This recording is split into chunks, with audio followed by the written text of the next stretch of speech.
जय गुरु जी संगत जी। गुरु जी के श्री चरणों में कोटि कोटि प्रणाम और गुरु जी की प्यारी डिवाइन संगत को भी जय गुरु जी। जैसा कि आप सभी जानते हैं कि 7 जुलाई गुरु जी का बर्थडे आ रहा है, तो हम सब बहुत एक्साइटेड हैं गुरु जी के बर्थडे को सेलिब्रेट करने के लिए। तो आप अपने नियर बाय जो भी सत्संग हो उसमें ज़रूर जाएं और गुरु जी की ब्लेसिंग्स लें, गुरु जी की सेवा करें और गुरु जी के का बर्थडे सेलिब्रेट करें। और बड़े मंदिर में भी बहुत अच्छा सेलिब्रेशन होता है गुरु जी के बर्थडे का, सभी जो भी ओकेज़न्स होते हैं उनका, बट बर्थडे तो इज़ वेरी मच स्पेशल। सो आप अगर जा सकते हैं तो जाएं।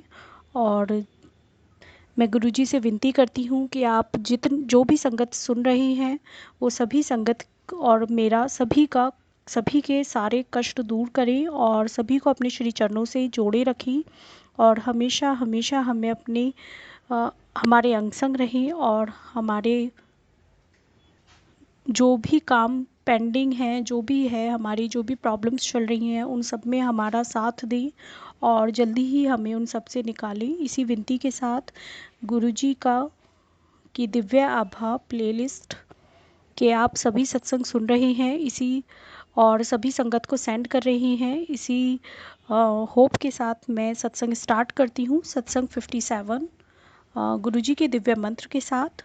ओम नमः शिवाय, शिवजी सदा सहाय। ओम नमः शिवाय, गुरु जी सदा सहाय। जय गुरु जी, शुक्राना गुरु जी।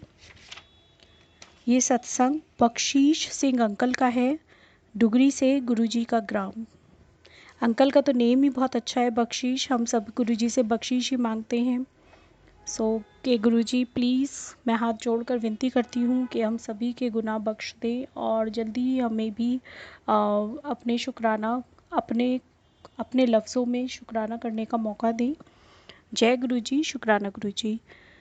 सो अंकल जी लिखते हैं, गुरु जी के शब्दों से 12 वर्षों के कष्टों से मुक्ति।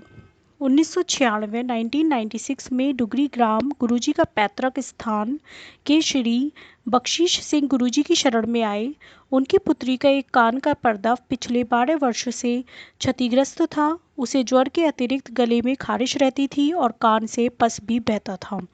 चिकित्सकों, पंडितों, ज्योतिषों, बाबाओं और संतों सब उपाय करके देख लिए थे, पर असफलता ही हाथ लगी थी। अंततः बख्शीश जी ने गुरुजी से विनती करने का विचार बनाया। गुरुजी उन दिनों पंचकुला में थे। जब बख्शीश अपनी बेटी के साथ वहां पहुंचे तो गुरुजी ध्यान में बैठे थे। एक सेवक ने जब गुरुजी को उनके आगमन का समाचार दिया तो गुरुजी ने उनको अगले सप्ताह आने का निर्देश दिया। बख्शीश जी निराश अवश्य हुए क्योंकि उन्हें वहां तक पहुंचने में 4 घंटे लगे थे, पर वह अगले सप्ताह 6 बजे आने का विचार बनाकर लौट गए। अगले सप्ताह जब बख्शीश जी पहुँचे तो गुरुजी ने उनके आने का कारण पूछा। बख्शीश जी ने अपनी बेटी की समस्या बताकर गुरुजी से उनकी कृपा के लिए प्रार्थना करी। गुरुजी ने प्रश्न किया कि वह कौन सी कक्षा में पढ़ रही है। व्यथित पिता ने उत्तर दिया कि वह 8वीं कक्षा में है। गुरुजी मुस्कुराकर बोले, कल्याण हो गया, जा ऐश कर। बख्शीश को यह असाधारण पर अति शक्तिशाली वचन अस्पष्ट लगे तो वह खड़े रहे। गुरुजी ने पूछा कि क्या उनको कुछ और चाहिए। बख्शीश जी के यह पहले दर्शन थे। पिता ने हाथ जोड़कर गुरुजी से उनकी बेटी को लंबे समय से चले आ रहे कष्टों से रोग निवृत्त करने की बात दोहराई। गुरुजी के निर्देशानुसार वह संगत में बैठे और उन्होंने प्रसाद और लंगर भी ग्रहण किया। फिर गुरुजी के आदेशानुसार उनको डुगरी जाने वाली अंतिम बस में बैठा दिया गया। अगले दिन ही बख्शीश जी ने अपनी बेटी के रोग में सुधार देखा और थोड़े ही दिन में वह समाप्त भी हो गया। अब बख्शीश परिवार ने हर सप्ताह के अंत में गुरुजी के दर्शन के लिए आना आरंभ कर दिया। उनका बस किराए का व्यय चिकित्सक से कहीं कम था। जय गुरुजी, अनंतम अनंतम शुक्राना गुरुजी। आशीष के लिए घर से बुलाया। वर्ष बीतते गए, गुरुजी अब दिल्ली आ गए। बख्शीश जी और उनकी बेटी ने भी दिल्ली आना आरंभ कर दिया। एक ऐसे ही दर्शन के अवसर पर गुरुजी ने अपने भक्त को अपनी पत्नी और पुत्र को साथ लाने को कहा, जिन्होंने अभी तक गुरुजी के दर्शन नहीं किए थे। यात्रा और घर संबंधित समस्याओं के कारण बख्शीश जी उनको लेकर नहीं आए और अगली बार भी अपनी बेटी के साथ ही आए। गुरुजी ने उनके बारे में पूछा। जब ऐसा कुछ बार हुआ तो गुरुजी ने उन्हें अंतिम चेतावनी दी, पत्नी और पुत्र को लेकर आओ। उनकी पत्नी और पुत्र संगत में आए तो गुरुजी ने उनकी पत्नी से उसके रोग के बारे में प्रश्न किया। उनकी पत्नी ने बताया कि उन्हें पीठ में दर्द रहता है, जिसका कारण रीढ़ की हड्डी में समस्या है। चिकित्सकों की राय में उसका कोई उपचार नहीं है।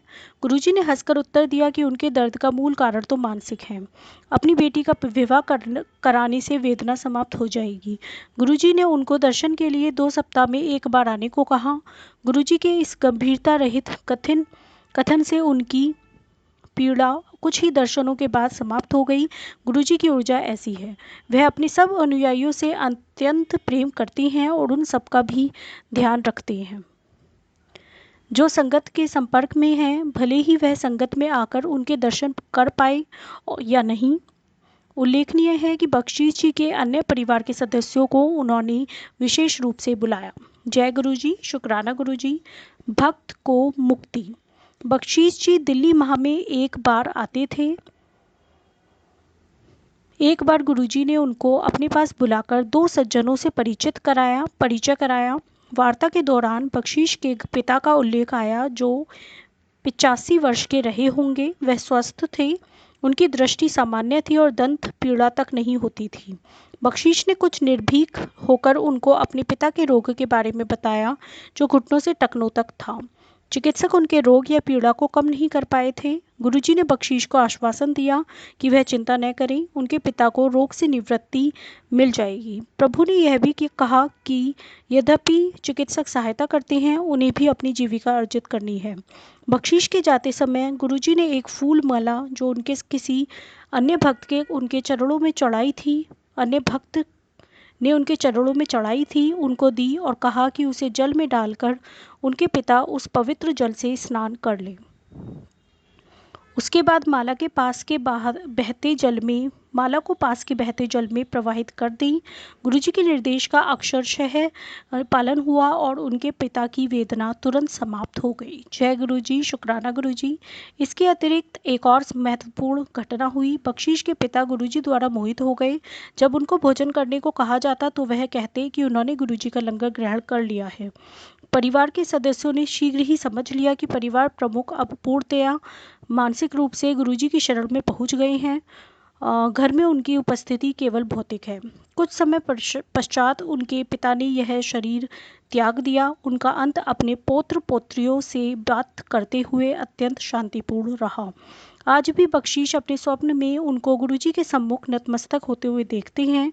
यह स्पष्ट है कि गुरुजी ने बख्शीश के पिता के अंतिम समय में उनके जीवन की बागडोर अपने हाथ में ले ली थी और उनको अति सुगमता से मृत्यु द्वार से होते हुए स्वर्गलोक तक पार करा दिया। जय गुरुजी, शुक्राना गुरुजी। ट्रैक्टर पर गुरु कृपा। एक कृषक के लिए उसका ट्रैक्टर परिवार के सदस्य की भांति होता है। अंतर केवल उनकी भिन्न आकृति का है। बख्शीश ने नया ट्रैक्टर खरीदने से पूर्व गुरुजी से पूछा कि कौन सा खरीदा जाए। गुरुजी ने कोई भी नया पुराना नहीं ट्रैक्टर खरीदने का सुझाव दिया। बख्शीश ने नए कल पुर्जों सहित स्वराज ट्रैक्टर खरीदा। उसकी ट्रॉली अत्यंत भारी धातु की बनी हुई थी और पूरे ग्राम में अपने प्रकार की पहली थी, क्योंकि वह बख्शीश की भूमि से 3 गुना अधिक भूमि पर एक समय में कार्य करने में समर्थ है। उस पर कभी भी अधिक भार नहीं पड़ता है।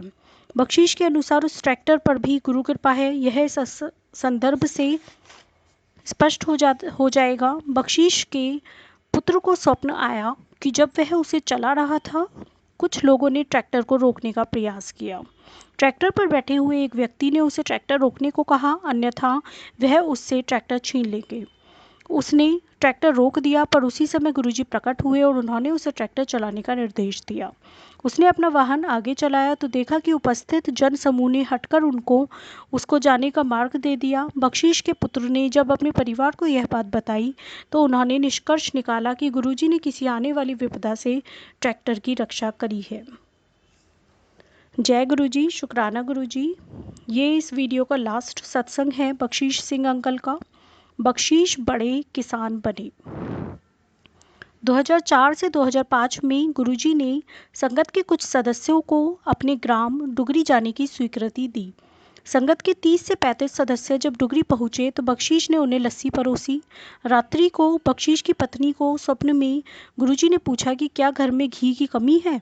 जब उसने नहीं में उत्तर दिया तो गुरुजी ने प्रश्न किया कि केवल लस्सी देकर उसने मक्खन क्यों रख लिया था। वह शर्मिंदा होकर उठ गई। अगले दिन प्रातःकाल उसने यह घटना अपने परिवार के सदस्यों को सुनाई तो उन्होंने अनजाने में करी हुई गलती की पुनरावृत्ति न करने का निश्चय किया। अब मौका मिलने पर वह लस्सी मक्खन के साथ ही देती हैं। यद्यपि यह स्पष्ट नहीं है कि गुरुजी ने ऐसा क्यों किया। एक अन्य पक्ष से विचार किया जाए तो जितना अतिथि को दिया जाता है परिवार उससे कहीं अधिक ईश्वर से प्राप्त करता है। उस परिप्रेक्ष्य में बख्शीश भी अब बड़े कृशक हो गए हैं। पर बख्शीश परिवार पर गुरुजी की अभी और कृपा शेष थी। बख्शीश की अमलता की समस्या के लिए गुरुजी ने उन्हें अभिमंत्रित ताम्र लोटे से जल पीने को कहा और वह रोग भी शीघ्र ही समाप्त हो गया। जब बख्शीश ताम्र लोटा लेकर घर लौटे तो उनके पुत्र ने विनोद करते हुए कहा कि उसे छोड़कर घर के प्रत्येक सदस्य को गुरुजी ने कुछ न कुछ दिया है। बहन और पिता को ताम्र लोटा, माँ को चित्र और ताम्र लोटा एक वही रह गया था। अगली बार जब वह गुरुजी के दर्शन के लिए पहुंचा तो गुरुजी ने उसे बुलाकर एक चित्र दिया। गुरुजी के इस आकस्मिक प्रतिदान से वह अति चकित और बेहद प्रसन्न हुआ। बख्शीश परिवार पर गुरुजी की अनुकंपा यही दर्शाती है कि उनकी अप्रतिबंधित कृपा और संरक्षण सदा भक्त के साथ रहती है। जय गुरुजी, अनंतम अनंतम शुक्राना गुरुजी। संगत जी और प्यारे गुरुजी, अगर सत्संग पढ़ने में मुझसे कोई भी भूल हुई हो तो please I am really sorry. जय गुरुजी, अनंतम अनंतम शुक्राना गुरुजी।